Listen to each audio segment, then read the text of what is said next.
Hi everyone!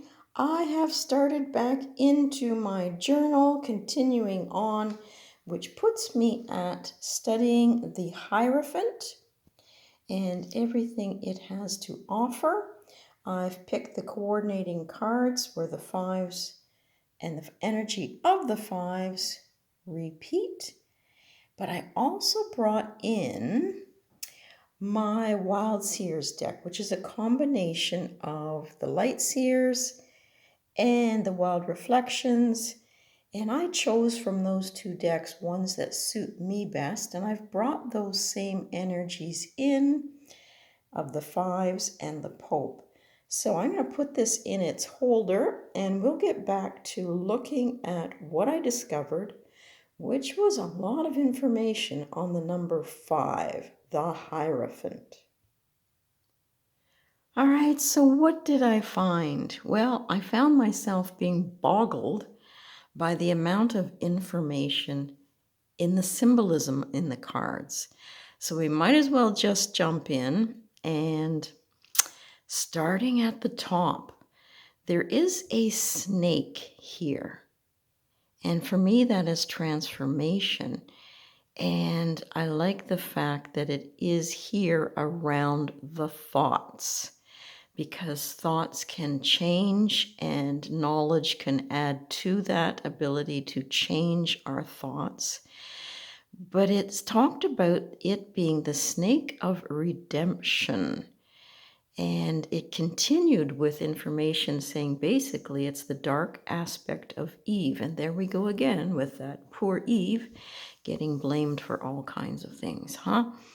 Well, there are also nails here, and there were 9 nails, and that forms a halo, and 9 equates to, in the information I was finding, wisdom and tests. This is a card that really is about tests and challenges. And I think having faith in ourselves and bringing everything together, that awareness. I like the fact that here is the father, there is the mother, and there is the child. That sung a little bit to me because, of so many of the blessings that we have, and the father, the mother, the child, the Holy Ghost. I'm not super religious person, but this brought another layer, another awareness. The child is basically the child of Christ, they refer to this as. The boy in the star is the new era of Horus, and renewal, the Holy Sun, the new power. But it's neat that it sits right at the chest area. The heart of it is the child. And to me, the child is always growth and newness and hope. The 2 finger here is the devil's horns. It says protecting his knowledge. And that's where I think I ended up over at Light Seers, because I get that card. I get the feeling, yes, this is a protector. This is someone who sits between us and knowledge. And it's an institution. And it stands for the old religions. Whereas this one here, the Hierophant, it was much more inviting. And he sits there by the stairs. And there was quite a lot of neat information in the book. And I'm referring to this one, Tarot for the Light Seers, and I really am finding that it holds an awful lot of information, and it gives you a spread to explore the Hierophant energy. Hope that's in focus, but anyway, it's kind of hard and awkward to maneuver all these things, but I like the idea in this one of the stairs. In that it talked about, too, every stair being that unique step, that lesson for each of us as an individual as we climb and we seek that higher sense, that connection to the divine. And he's there as, I guess, a support system. And he's not blocking the stairs, but it's like, I'll help you in any way that I can to move you further, to seek that illumination and feel what I feel, that calmness, that serenity, that groundedness that he has.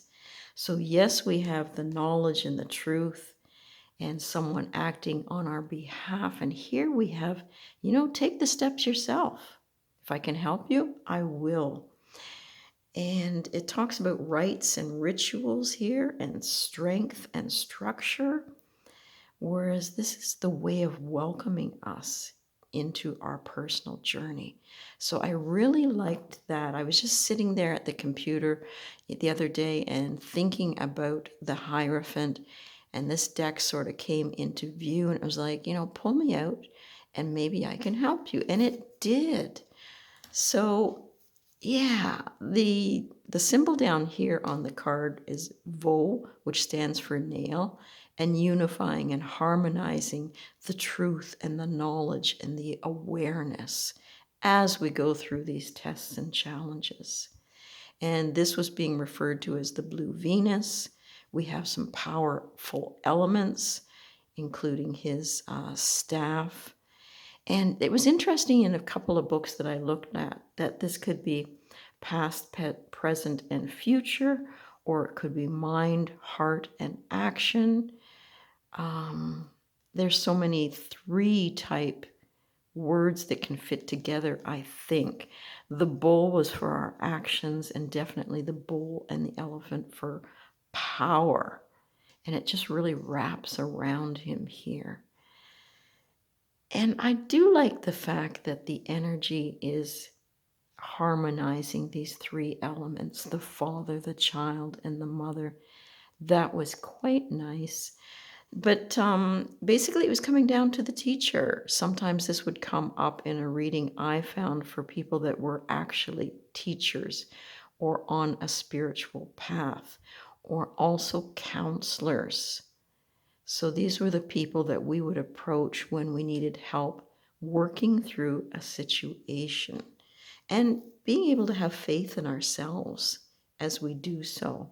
It talked about the 4 cherubs, and there's some information over here on that, and the shape of these angular lines forming pentagrams, pentagons. This was like the apple sliced open. It just was so mind-boggling with everything that was going on. But I did like pulling the other 5 cards from the Thoth deck. And here they are here. So there is the 5 of Swords, if you need a closer view. There you go. And it was asking us to face our fears if we should be facing defeat.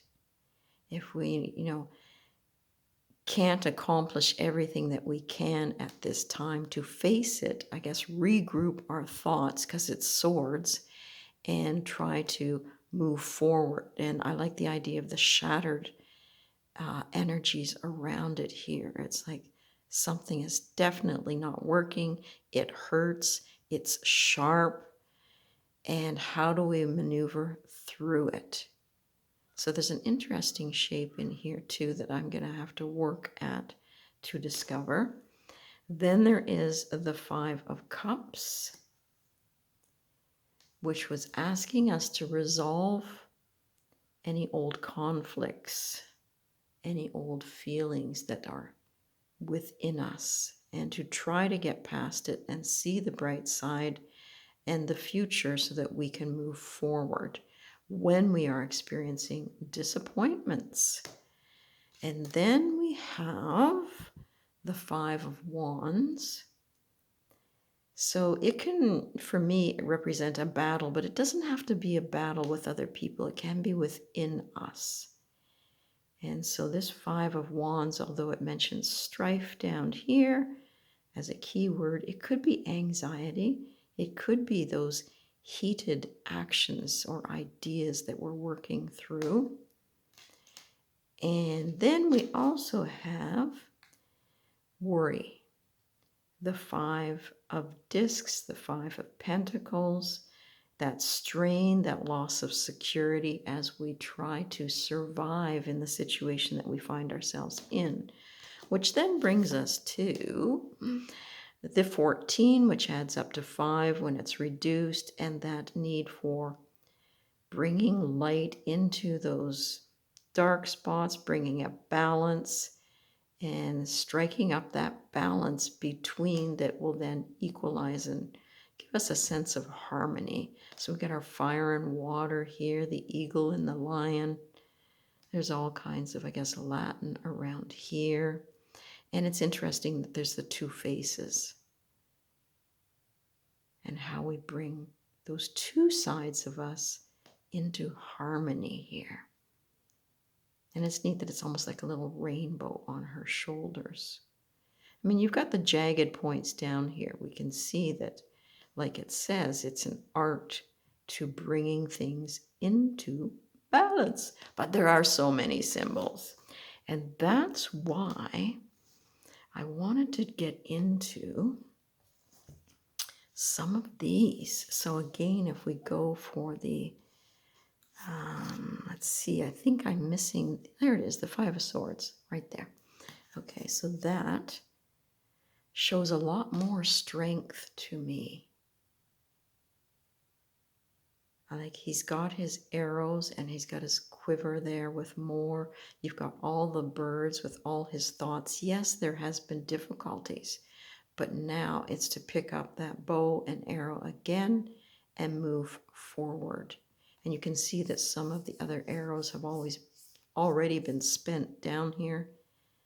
1 foot in the water and, one on top, sort of like the Temperance card we normally would see with the feet, which brings me to this one, the Temperance card.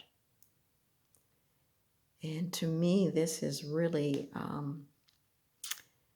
showing the division between light and dark, peace and chaos. And you can see there's a little bit of a water element here down by his feet. And he does have the power within his hands to bring things into harmony. And he looks quite confident in doing what he's doing there. Bring in the 5 of Wands. And to me, it's working through the energy with other people. So this 5, although I'm exploring the Thoth, this 5 allows me to see things in a clearer manner, an easier manner, a more modern way. And I like that. And that these wands here are all part of the stepping process. As you know, if you read Lenormand, you've got the mountain there, which is all about struggles. And these people are rising above those struggles in order to get the passion flowing. So that was kind of nice. And then we do have the 5 of Pentacles, that feeling of lack of security, although there is a key behind her, and the need to put that key in that slot and move forward, or someone to help and assist, because that looks like an awfully big key in relation to her and her troubles that she is experiencing. And then there was the 5 of Cups. To me, this light down here is almost like an egg, and it represents to me potential, but there's all kinds of information, and I only just got that book that I was referring to here by Chris Ann. It's been around for a bit, but I'm enjoying exploring it, and it is helping at this time to see this Thoth card in a new way, and being able to turn around and not always follow the traditional path, find our own path, not always need to seek someone else out to help us connect, that we can do these things on our own with a few tools, few books, whatever it is, and I guess life's experiences to help us get to where we need to go. So that I'm going to leave there because there's an awful lot to learn. And this is certainly opening up. And I am taking those steps, like the card on the right, to reach that little bit of enlightenment that I can touch. And any tools that will help me on the way are most appreciated, as well as comments from you people out there, you viewers, because if you know so much about the Thoth, however you want to pronounce it, and you care to share about some of these symbols and how to access the energy in this card, I truly would appreciate that. But that's it for me today, and I hope that everyone can bring anything that they're working on into balance, like the Temperance card, and take those steps to move yourself up into higher understanding. Whatever it is you're working on, feel free to share. And there's always hope, right? When you got the Five of Cups, to turn around and see the possibilities. So the next card will be the Lovers. That should be pleasurable. And I hope you join me back again. This is Craggy Brook. This is Lori saying have a fabulous day.